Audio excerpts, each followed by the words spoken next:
नमस्कार साथियों। वार्षिक राशिफल 2025 में 12 राशियों के राशिफल की श्रेणी में हम हाजिर हैं आज पंचम राशि जो कि सिंह राशि है उसके बारे में संपूर्ण जानकारी। आखिरकार वर्ष 2025 में सिंह राशि पर किस प्रकार से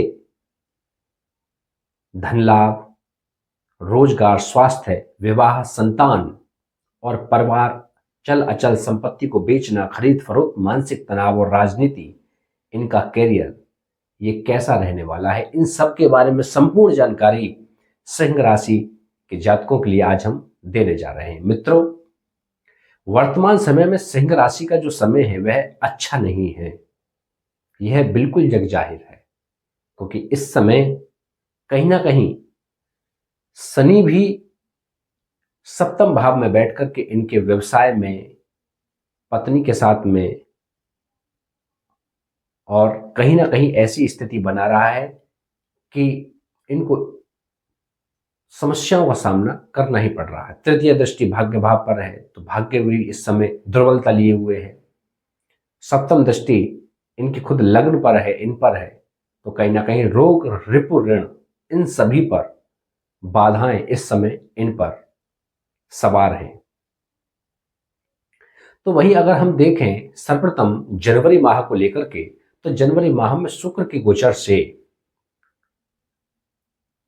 जो कि अष्टम भाव में हो रहा है, तो कहीं ना कहीं अचानक धन की हानि इनको देखने की पड़ेगी। यानी कि शुरुआती वर्ष में ही इनको धन का संकट झेलना पड़ेगा। कहीं ना कहीं से इस प्रकार से ऐसी समस्या उत्पन्न हो जाएगी कि धन की हानि हो जाएगी, और वह धन की हानि रोग से हो सकती है। आपको अस्पताल में भर्ती होना पड़ सकता है, आपको मानसिक तनाव जैसी स्थिति उत्पन्न हो सकती है, आपको घर से कहीं दूर जाना पड़ सकता है। ऐसी स्थिति साल के शुरुआत में ही बनेगी। इसलिए आपको जो मुख्य उपाय करना है उसे आप ध्यान से सुनिए। इसका आपको उपाय यह करना है कि सर्वप्रथम आपको सफेद पत्थर पर आपको सफेद चंदन को घिस करके उसे जल में प्रवाह करना है। यह मुख्य उपाय है। इससे आपके जो अचानक से होने वाले जो खर्चे हैं उनमें आपको जो ये समस्या आने वाली है इससे आपको सुधार होगा। और वहीं आपको एक काम और करना है, वह काम है कि आपको बंदरों को गुड़ और चना खिलाना है, जिससे ये जो समस्या आने वाली है, रोग, रिपु, ऋण वाली समस्या, अस्पताल में जाने की समस्या, इससे आपको छुटकारा मिलेगा। ये आपका मुख्य उपाय है। वहीं अगर हम बात करते चलें तो आपको इस वर्ष किसी ज्यादा कर्म कांड में फंसने की जरूरत नहीं है। ये अपने आप में बड़ी अजीब बात लगेगी आपको, लेकिन हाँ, ये सत्य है। इस वर्ष में आप जितनी ईश्वर की उपासना करेंगे उतने आप संकट में पड़ने वाले हैं। इसलिए आपको चिंतन, मनन और ईश्वर को समर्पित करते हुए एक प्रकार से ईश्वर की प्रार्थना करनी है। कोई कर्म कांड की आवश्यकता आपको नहीं है, क्योंकि गुरु यदि जब दसम भाव में होता है तो इस प्रकार की समस्याएं घटित होती हैं कि मनुष्य जितनी ईश्वर की उपासना करता है, ऐसा देखा गया है, वह उतना ही दुख को प्राप्त होता है। इसका बहुत तार्किक विश्लेषण है। अगर मैं इस वीडियो में बताऊंगा तो ये काफी लंबा हो जाएगा। तो इस वर्ष आपको ये सावधानी बरतनी है। वही अगर हम राहु और केतु के गोचर को देखें तो हालांकि शनि का गोचर अष्टम भाव में होने से वही अचानक धन की हानि, चोट चपेट के खतरे आपको जरूर बनेंगे, लेकिन राहु वक्री होकर के वही सप्तम भाव में जाने से कहीं ना कहीं आपके जीवन साथी पर नकारात्मक शक्तियों का प्रभाव पड़ सकता है। इसलिए कहीं चौराहे पर या पर कहीं पर ऐसी स्थिति में आप जाते हैं तो आपको महामृत्युंजय मंत्र का जाप करना है और मन में श्री बालाजी महाराज का अनुसरण, स्मरण अवश्य करना है। हमेशा ये ध्यान रखें, और यह मई के बाद हो सकता है। मई के बाद आपके जीवन साथी को कहीं ना कहीं नकारात्मक शक्ति यानी कि उनकी जो बुद्धि है वो भ्रमित हो सकती है, अनायास ही झगड़े हो सकते हैं इस वर्ष। इसलिए सिंह राशि के जातकों के लिए यह वर्ष खासतौर से पत्नी के लिए अच्छा नहीं। हालांकि संतान सुख मिलेगा आपको, संतान आपकी बेहतर प्रदर्शन करेगी, आप संतान की तरफ से सुखी रहेंगे, तो वहीं आप पत्नी की तरफ से आपको दुख का सामना कर पड़ सकता है।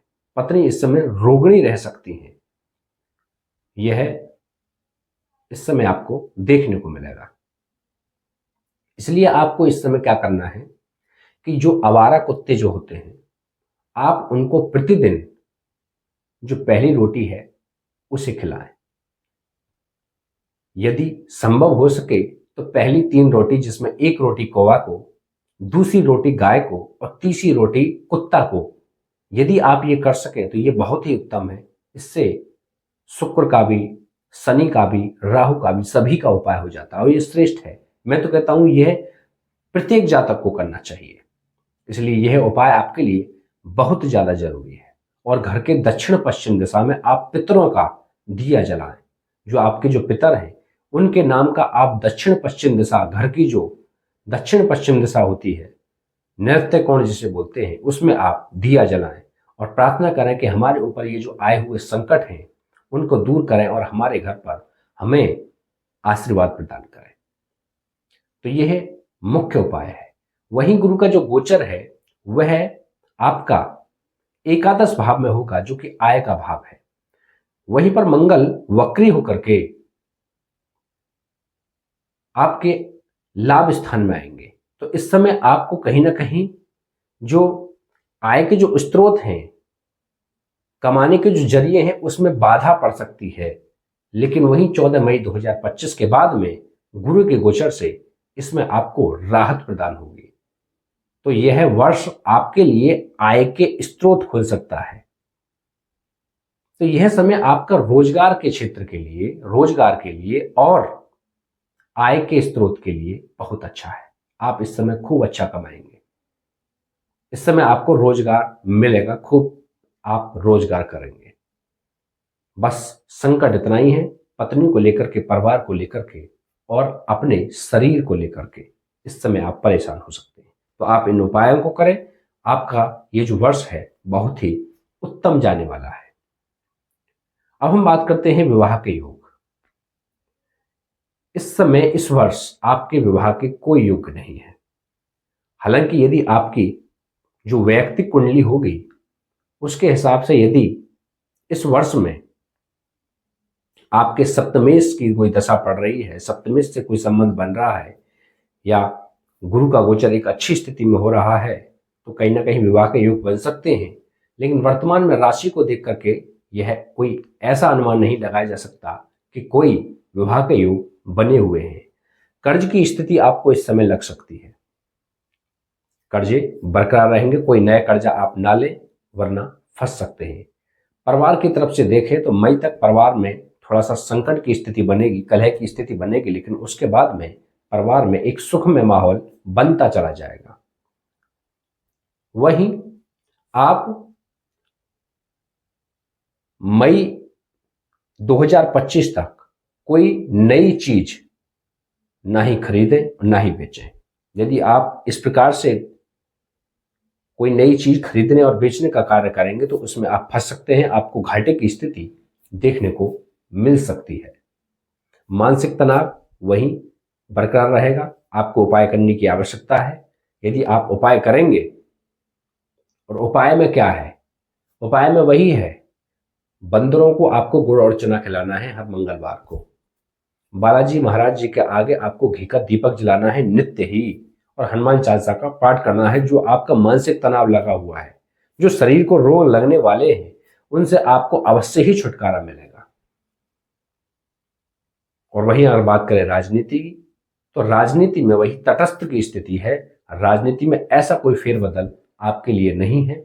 आप हाँ प्रयास करेंगे, आपके अंदर नए नए विचार उत्पन्न होंगे, तो लेकिन वह ज्यादा प्रभावी नहीं होंगे। तो राजनीति के लिए यह वर्ष आपके लिए उत्तम नहीं है।